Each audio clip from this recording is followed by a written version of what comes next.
Bonjour à tous.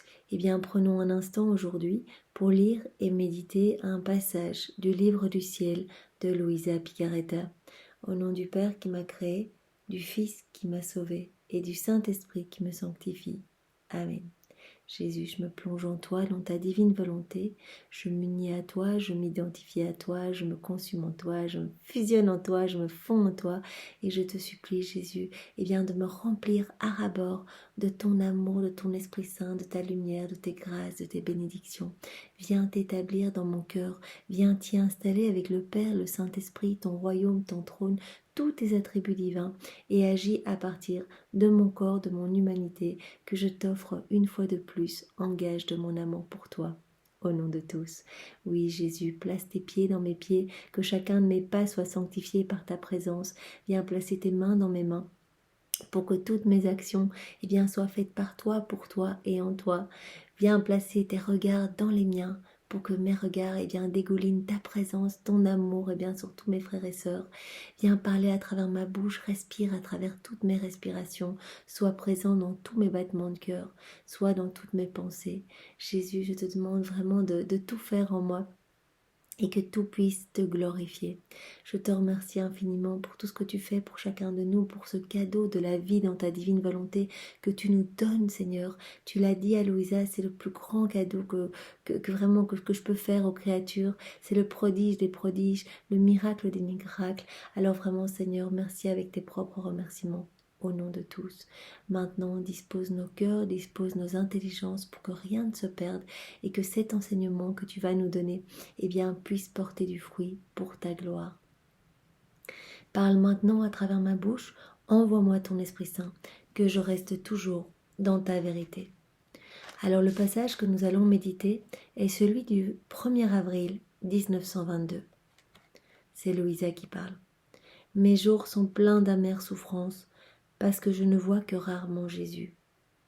Même lorsqu'il se manifeste, c'est comme un éclair qui s'évanouit à l'instant. Quelle souffrance! Donc Louisa, elle souffre énormément de ne pas voir physiquement Jésus, même si elle sait qu'il vit dans son cœur, qu'il est là, qu'il est installé, qu'il a son royaume, qu'elle peut se servir dans tous ses attributs divins, qu'elle peut reprendre tous les actes divins de Jésus, les remettre en mouvement, les redistribuer vraiment dans tous les cœurs, distribuer tous les fruits de la rédemption de Jésus. Elle le sait, Jésus lui a dit, puisque nous sommes ici au 14e volume, donc vraiment, il a eu le temps de lui parler beaucoup de sa divine volonté, mais elle est en manque vraiment de la présence de Jésus physique. Il lui a même dit, tu sais, ma divinité est tellement lumineuse qu'elle éclipse mon humanité, c'est pour cela que tu ne me vois pas en fait, parce que vraiment je suis en toi et cette lumière est tellement forte que vraiment elle cache mon humanité. Mais cela est comme cela, mais Louisa souffre beaucoup de l'absence de Jésus. Quelle peine effroyable! Mon esprit devient désolé par la pensée que ma vie, mon tout, ne reviendra jamais. Elle a même peur de ne plus jamais le revoir. Tout est fini pour moi. Comment le retrouverai-je? À qui dois-je le demander? Ah, personne n'a pitié de moi. Pendant que j'étais plongée dans ces pensées, mon toujours aimable Jésus vint et me dit, ma pauvre fille, comme tu souffres, ton état de souffrance surpasse même celui des âmes du purgatoire. Donc ce que Louisa ressent, Jésus dit, c'est encore supérieur à ce que ressentent les âmes du purgatoire, qui sont vraiment dans cette nostalgie de Dieu. Rappelons-nous, vraiment, nous l'avons vu avec l'abbé Birliou, le mois des âmes du purgatoire, donc le mois de novembre. Nous avons vu que ces âmes voient au moment de leur mort, voient Dieu, voient la lumière, même de manière un peu diffuse, mais c'est déjà magnifique pour elles. Elles ressentent l'amour, la chaleur, elles ont choisi vraiment de pouvoir être sauvées, mais elles doivent expier les conséquences de leur péché, donc elles se retrouvent au purgatoire et souffrent. La plus grande souffrance qu'elles ressentent, c'est la nostalgie de Dieu. Beaucoup plus encore que les flammes brûlantes du purgatoire. Bien plus encore que tout leur remords, elles regrettent de ne pas avoir passé plus de temps sur la terre à louer, bénir, adorer. Et donc vraiment ce qui les pèse le plus, ce qui est le plus douloureux pour elles, c'est l'absence de Dieu. Vraiment c'est cette nostalgie de Dieu. Et c'est ce que Louisa ressent en fait cette brûlure, elle la souffre, cette absence de Jésus quand elle ne le voit pas, elle souffre et Jésus dit, eh bien je ressens ta souffrance, c'est vraiment le plus grand martyr de l'amour et ta souffrance est encore plus grande que ce que ressentent les âmes du purgatoire qui pourtant sont dans un supplice terrible d'être loin de moi. Les âmes du purgatoire sont privées de ma présence parce qu'elles se voient salies par leurs péchés. Donc elles doivent expier les conséquences de leurs péchés au purgatoire. Leurs péchés non seulement les empêchent de me voir, mais leur interdisent même de s'approcher de moi, parce que même le plus insignifiant péché ne peut exister en présence de ma sainteté infinie. Donc vraiment, Jésus leur tend les bras, et donc elles veulent vraiment se jeter dans ses bras, mais elles ne peuvent pas soutenir la pureté du regard divin, parce qu'elles sont encore sales de leurs péchés. Et donc rien d'impur ne peut rentrer au paradis. Et donc elles sont contraintes de redescendre dans les flammes du purgatoire et d'attendre vraiment que tous ces péchés soient nettoyés, que les conséquences de ces péchés soient nettoyées. Et donc nous pouvons, comme nous le savons, prier pour ces âmes du purgatoire, offrir tous ces moments que nous prenons en union avec Jésus. Nous pouvons offrir tous nos actes faits dans la divine volonté, tous nos chapelets, nos messes, nos unions avec Jésus, nous pouvons tout offrir au nom de ces âmes pour que vraiment ce temps d'expiation soit accéléré. Mais donc ici, ce que Jésus dit à Louisa, c'est qu'il fait vraiment une comparaison entre la souffrance de Louisa qui est vraiment en état de manque et la souffrance de ces âmes du purgatoire qui sont aussi en état de manque, qui voudraient vraiment aller rejoindre Jésus, se réjouir au banquet des noces et qui ne peuvent pas encore. Même si je leur permettais de venir, en ma présence, souillées comme elles sont, cela leur causerait des tourments plus grands que ceux de l'enfer même. Donc vraiment, elles ne peuvent pas soutenir la pureté de Dieu. Il n'y a pas de plus grand tourment auquel je pourrais soumettre une âme que de l'obliger à être en ma présence quand elle est encore salie par le péché. Donc il dit c'est vraiment pour leur bien, c'est vraiment par amour que je leur permets ce temps loin de moi pour se nettoyer, parce qu'elles n'arriveraient pas à soutenir vraiment l'immensité de mon amour, la lumière qui émane de ma personne, et donc elles se sentiraient dans un état de torture si elles devaient soutenir cette pureté. Pour cette raison, afin d'alléger ces tortures, je permets à l'âme de se purger d'abord de ses fautes et ensuite de venir en ma présence. Mais en ce qui concerne la petite fille de ma volonté, ce ne sont pas ses fautes qui m'empêchent de me manifester à elle. Donc vraiment au purgatoire, les âmes, c'est parce qu'elles sont pleines de péchés que vraiment elles sont dans cet état de torture loin de Jésus, qu'elles sont vraiment dans cet état de souffrance, dans cette, comme je l'ai dit précédemment, dans cette nostalgie de Dieu. Mais ici pour Louisa, ce ne sont pas ses péchés, elle est vraiment, elle est continuellement en union avec Jésus, donc tout ce qu'elle fait vraiment apporte de la gloire à la Trinité et donc apporte de la lumière, sauve beaucoup d'âmes puisque c'est Jésus qui agit en elle. Il dit voilà, toi c'est pas une histoire de péché comme les âmes du purgatoire. Voilà, c'est ma justice qui s'interpose entre nous deux. Voilà pourquoi, quand tu ne peux me voir, tes souffrances surpassent toutes tes autres souffrances. Pauvre fille, prends courage, tu es associée à mon propre destin. Comme elles sont terribles les peines de la justice. En fait, s'il ne vient pas, parler avec Louisa physiquement, c'est parce que quand il la voit, en fait, il ne peut pas exercer sa justice. Il est tellement attiré par Louisa, il l'aime tellement, vraiment, il voit tellement que tous les actes de Louisa reflètent la lumière divine, que tout est teinté vraiment de la présence de Dieu, qu'il dit en fait si je viens vers toi et que tu me demandes quelque chose, je ne pourrai pas déverser ma justice. Si tu me demandes par exemple de ne pas déverser des châtiments sur certaines régions, voilà, je serai comme liée parce que tu me demandes, parce que vraiment je vois tout ce que tu fais, je vois vraiment tous ces sacrifices que tu fais pour moi, et comme tu es continuellement uni à moi, si tu me demandes quelque chose, c'est comme si c'est moi qui le demandais, et donc je ne peux pas agir. Donc je m'éloigne de toi pour pouvoir, par ce stratagème d'amour, parce que la justice de Jésus qui se déverse sur les hommes, c'est un énième stratagème d'amour pour faire revenir les hommes à lui. Voilà combien d'hommes dans la souffrance ne se mettent pas à genoux et implorent le Seigneur de les aider. Donc ils reviennent à la source, ils reviennent vraiment au cœur de Jésus. Et donc vraiment il dit laisse-moi exercer ma justice, c'est pour cela que je ne viens pas. Quand tu ne peux me voir, tes souffrances surpassent toutes tes autres souffrances. Voilà, Louisa, elle est dans son lit, elle est paralysée, elle est remplie de souffrances physiquement, mais elle dit, eh bien, cette souffrance du manque de Jésus, eh bien, surpasse toutes ses autres souffrances. C'est vraiment son martyr. Et il a dit, mais moi, c'est le martyr qui me fait le plus plaisir, ce martyr d'amour. Vraiment, je sens vraiment que je peux te partager, eh bien, toutes ces fois où moi, voilà, je veux déverser mon amour dans les cœurs et je veux partager avec tous mes enfants et qu'ils me rejettent en fait toutes les froideurs, les indifférences des hommes. Et bien moi, je suis dans ce manque aussi de ne pas pouvoir partager mon amour. Et bien je te partage ce manque qui est vraiment une souffrance énorme pour les hommes, pour toi. C'est vraiment le plus grand martyr. Pauvre fille, prends courage, tu es associée à mon propre destin. Comme elles sont terribles les peines de la justice. Je ne peux les faire partager qu'à ceux qui vivent dans ma volonté, parce qu'il faut une force divine pour les supporter. Ne crains pas, je reviendrai bientôt à notre relation habituelle. Laisse les répercussions de la justice rejoindre les créatures. Permets à tes souffrances de s'étendre sur les autres créatures, car tu ne pourrais les porter seule. Après, je serai avec toi comme auparavant. Mais, même présentement, je ne t'abandonne pas.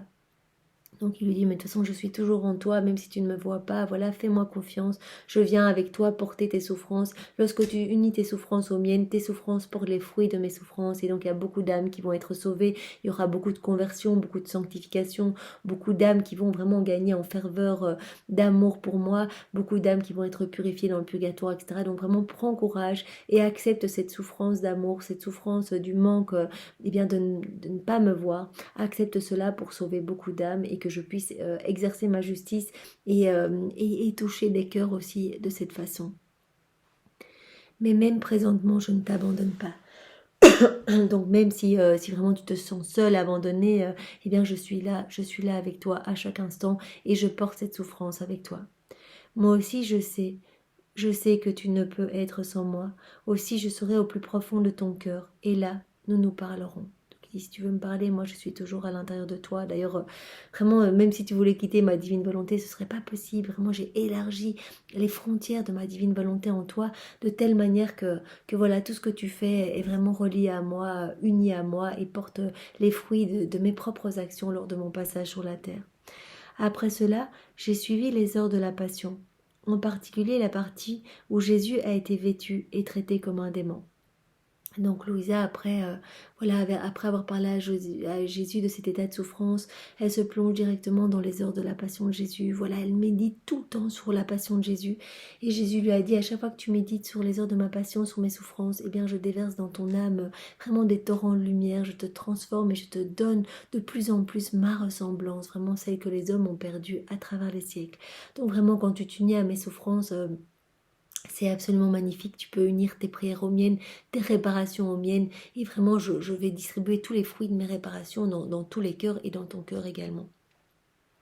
Et donc ici, Louisa, elle médite sur le moment où voilà, Jésus s'est retrouvé devant Pilate qui par faiblesse l'a renvoyé chez Hérode. Et Hérode, par curiosité, lui a posé des questions, Jésus ne lui a pas répondu parce qu'il voyait bien, toute la malice dans le cœur d'Hérode. Et Hérode donc, a été un petit peu blessé, un petit peu vexé.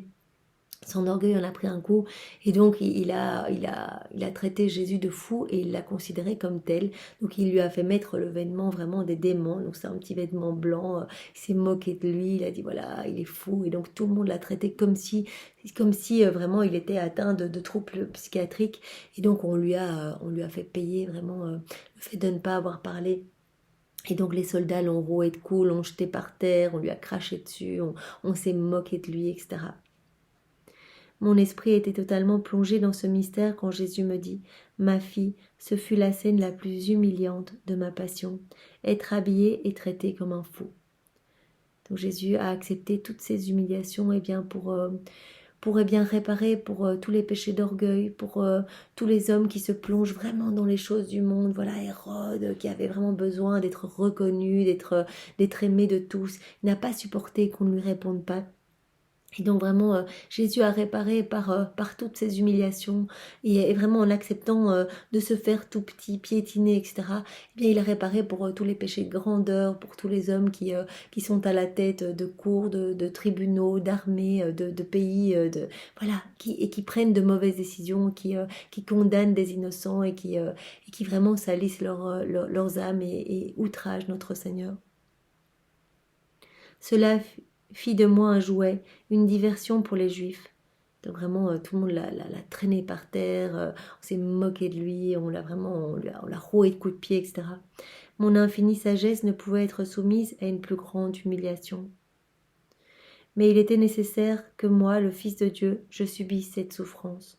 Donc vous imaginez Jésus, la sagesse infinie qui est traitée comme un moins que rien, comme un démon.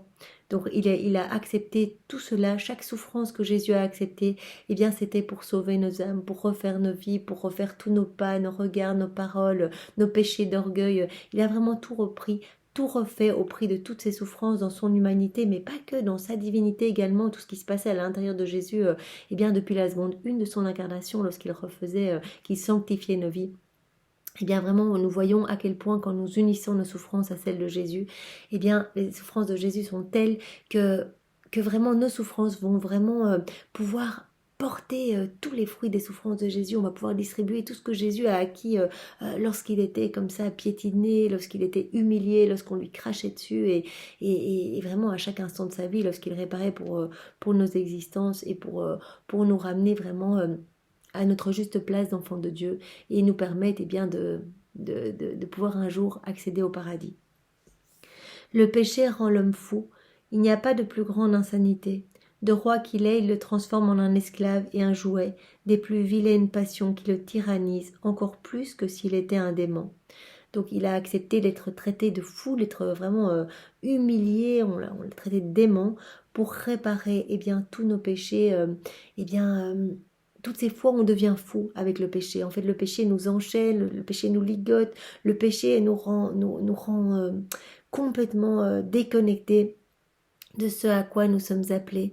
Vous voyez, Jésus dit ici, l'homme est appelé à être le chef-d'œuvre de la création et il devient comme un esclave en fait, un esclave des forces du mal, de Satan. Il est par terre, il est couvert de boue, d'excréments. Vraiment, il cherche dans la boue des petites choses pour s'alimenter, etc. Il n'a pas son regard levé vers le ciel.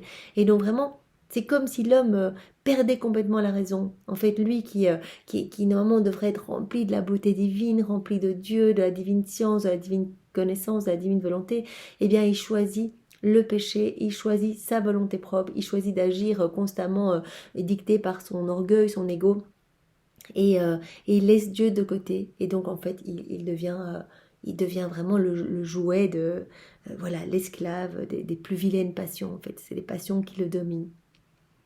Et ces passions le tyrannisent encore plus que si c'était un fou. Ces passions, selon leurs propres caprices et fantaisies, le lancent dans la fange et le couvrent de ce qu'il y a de plus abject. Oh, que le péché est affreux. Donc le Seigneur a accepté tout cela pour nous nettoyer de nos péchés, vraiment qui nous rendent tellement laids. Vraiment, il voit notre folie.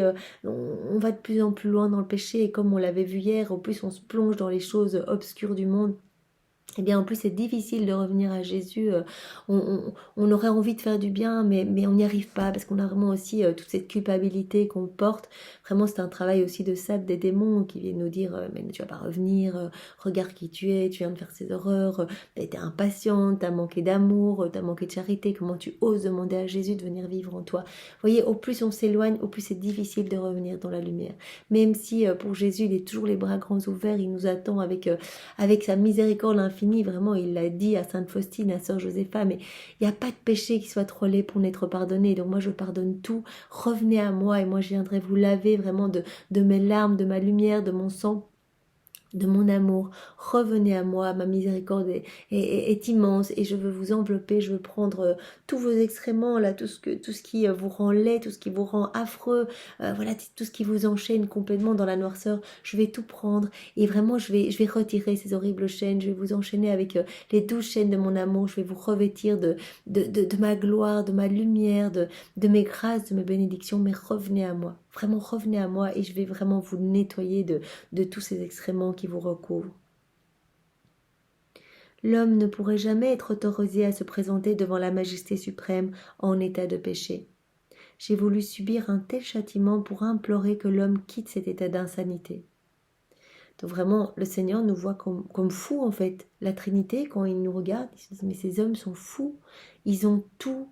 Vraiment, toute la création est vraiment a été faite pour eux. On leur a donné notre image, notre ressemblance. Ils ont tout perdu. Ils se remplissent vraiment de boue, de laideur, etc. Mais c'est de la folie de quitter cette place de propriétaire de tout le royaume. Donc je veux tout leur redonner. Et vraiment, Jésus, ce qu'il est venu faire, c'est en acceptant eh bien d'être recouvert de ce petit vêtement eh bien, qu'on mettait aux gens fous, eh bien, il a accepté vraiment de nous nettoyer de cette folie, en fait, de cette folie de le quitter, de nettoyer tous nos péchés et de nous ramener à lui, de nous nettoyer en profondeur. J'ai offert à mon Père céleste mes souffrances en échange des punitions que l'homme méritait pour ses insanités. Donc Jésus a offert toutes ses souffrances. Il a dit, regarde mon Père, tout ce que je souffre, là je suis humilié, eh bien je t'offre tout pour expier tous les péchés d'insanité des hommes de tous les temps. Donc il nous a vus nous et il a réparé déjà pour nous. Donc tout est déjà refait. Chaque souffrance que j'ai subie était l'écho des souffrances que les créatures méritent. Donc Jésus a accepté de souffrir dans son corps, dans son humanité, dans sa divinité, mais chaque souffrance, il le dit, c'était vraiment l'écho de ce que les hommes auraient dû souffrir normalement en punition. Vous voyez, on fait des choses horribles, et bien normalement il y a une justice, on aurait dû souffrir tout cela. Et Jésus a pris tout cela sur lui, a accepté de souffrir à notre place. Il a payé vraiment cette dette d'amour, cette dette de gloire à notre place, en payant vraiment au prix de toutes ces tortures, de toutes ces souffrances, de toutes ces humiliations. Cet écho a résonné en moi et m'a rendu victime du ridicule, des moqueries et de tous les tourments. Eh bien, Jésus, nous venons près de toi en ce moment et nous venons te prendre dans les bras là. Tu es chez Hérode et tu es seul. Voilà, tous tes apôtres t'ont abandonné. Ta maman est loin parce que le Père le veut ainsi. Et vraiment, tu souffres plus de l'abandon de tes amis que des sévices de tes ennemis. Mais tu es là, seul, rempli de crachats, d'opprobre, de méchanceté. Tu es déjà couvert de bleu, de coups. Rappelons-nous que Jésus a été jeté dans le cédron, il a été enchaîné de manière telle que son sang a giclé de partout, il a déjà été roué de coups de pied, de coups de poing par les soldats après son arrestation, après être passé chez Anne, Caïphe, où là aussi il s'est pris des coups de poing, etc. Il est resté aux mains de la soldatesque, là il a été terriblement maltraité. Et puis il a été en prison, il a été enchaîné à nouveau, donc vraiment il était fatigué quand il sentait mauvais parce qu'il avait été jeté dans les égouts de la ville. Après, il est retourné chez Caïphe, à nouveau, vraiment, on lui a craché dessus, on l'a jeté dans l'escalier, etc. Et puis après, il est arrivé chez Pilate, qu'il a envoyé chez Hérode. Donc, il était déjà dans un état terrible. Et donc, Jésus, nous venons près de toi et nous voyons qu'on te met vraiment ce petit manteau blanc, enfin, cette petite cape blanche qu'on met au fou. Et on te dit, Jésus, tu n'es pas fou. Jésus, tu es notre amour. Jésus, vraiment, nous voyons la folie de ton amour et nous te demandons pardon pour tous nos actes déplacés, tous nos actes qui te blessent, qui t'offensent, toutes nos fermetures de cœur, nos froideurs, nos indifférences. Pardonne-nous, Seigneur, et viens vraiment nous recouvrir de ta lumière. Nous venons te prendre dans les bras et t'offrir ton amour, tous tes actes d'amour que tu as placés dans la création, tous ceux que tu as placés dans la rédemption depuis ton incarnation dans le sein de ta maman jusqu'à ta mort. Nous venons t'offrir tous tes actes d'amour que tu as placés dans la sanctification.